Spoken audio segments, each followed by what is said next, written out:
Oh, what's up mga kabi? Nagkatay na naman tayo ng jackfruit. Langka, kumbaga sa Tagalog.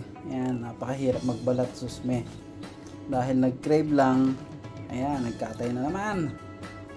Ito na yung gayat product. Ito yung pinaggayatan natin as an evidence. Wala tayong daing, kaya sasawagan natin ng baboyski. Yan. Oops. Ito, maggagayat na ako ng sibuyas tsaka bawang. Pagka umpisa na ng lutuan, i-cover up ko yun. Sige. A few moments later. Ayan na nga. Nakapaggayat na tayo ng bawang at sibuyas. So, bumili pala ako ng pot ng mga Keralites. Mga friends natin na Keralites. Ayan. So, subukan natin ang galing nito ngayon. Gagamitin natin sa panggata. Actually, this is good for ano tawag ito? Fish curry. Mga ganun. Fish curry, paksiw. But susubukan ko ngayon sa ginathan. Okay? Ayan, pinakuloan ko na pala yung baboy. Medyo matagal kasi frozen na frozen eh. Antayin natin to hanggang magmantika. Pagka nagmantika na, tsaka natin sasangkot sa yung sibuyas tsaka bawang. Tapos sunod natin yung langka hanggang magtubig ng konti, tsaka natin ilagay yung gata. Alright.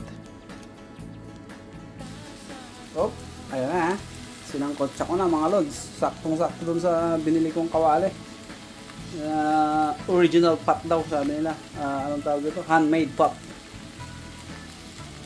Ayan, saktong sakto. Parang hindi ko na kayang haluin to. Oh my goodness. Oh, ayan, nilagyan ko na ng gata. Hindi na ako nagpiga at napakahirap magpiga eh. Kwanto yung ang tawag nito, coconut cream. Coconut cream. Ayan. Kwanto, 2 lata. Kung na lang, waiting game tayo para pag kumulo, lagyan natin ng konting suited, anong tawag ito? Ginisang ginisang shrimp. Para pampalasa. Tapos pag lumambot-lambot na yan, Game Boy. Oh, ayan, nilipat ko na. Umaapaw na dun sa aking biniling pot eh. Ayan na, nakatabi na. What? Umaapaw na, tumutulo sa gilid.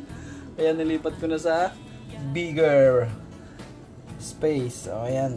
Malapit na siyang maluto. Yay! Wow! Wow! Ayan o. Almost done. Yum yum. May baon na bukas. Thank you.